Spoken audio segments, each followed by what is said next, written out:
Welcome to America's first and only daily talk show for Nabata Filipinos, where today we are also celebrating Fathers. Father's Day is on Sunday, so make sure you show your love and appreciation for your dads. One suggestion is take them to eat and sample the menu of White Rabbit Truck. It's so yum. They are actually opening their second store, and we have details for that on that for you today on the show. Pero bago ang lahat, makipagchismisan po tayo sa Editor-in-Chief ng Pinoy Insider mula pa sa Pilipinas, Eugene Asis. Hello, and welcome to Kababayan LA. Thank you so much for waking up early for us. Hello, yeah, medyo maaga pa pero syempre kahit maaga pa, mainit ang mga chismisan dito sa Maynila. Oo nga, ano ba yan? Ang aming mga paboritong aktor at aktres sa Pilipinas ngayon nagkakaroon ng demandahan, Amalia Fuentes versus Annabel Rama and Bianca Gonzalez. What happened? Nasasabit ngayon itong, medyo na-shock nga itong kaibigan natin si Bianca na alam naman natin na baguhan-baguhan dito sa larangang ito, lalo na sa pagsusulat. Kaya malaking shock yan para sa kanya. Anyway, ang alam naman natin pinagugatan yan, nagtampo si Amalia kay Annabel Rama na dati niyang kaibigan dahil pinagbibintangan siya na isa sa mga naging babae ng kanyang asawang si Eddie Gutierrez. Kaya ayun, nagsampa siya ng libel case against Annabel Rama and against Bianca na siyang sumulat ng naturang istorya.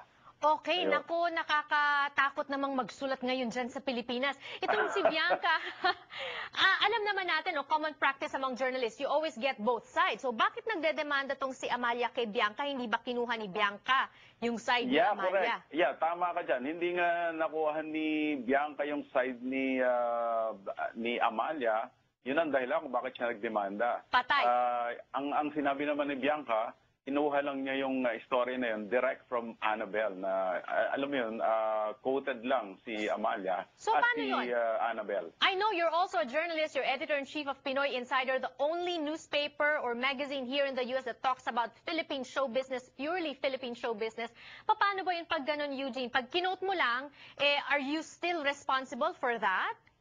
Yeah, of course. Kasi isinulat mo yun, lumabas sa pang under your name. So kung ano man yung mga repercussions ng mga sinulat mo, mananagot ka doon, including the editor, of course. Okay. Kaya medyo ingat tayo dyan. Itong si Amalia, paano ba siya nakilala? Para doon sa mga hindi masyadong nakakalam who she is?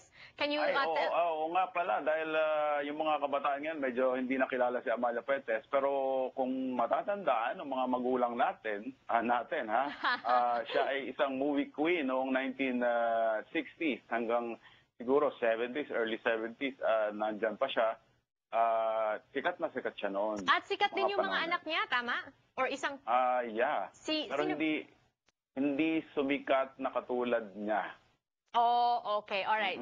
Ngayon, itong si Bianca, ano na ngayon ang next moves? And itong si Amalia, desidido ba siya sa demanda or pwedeng mag-issue lang ng retraction itong si Annabel and si Bianca?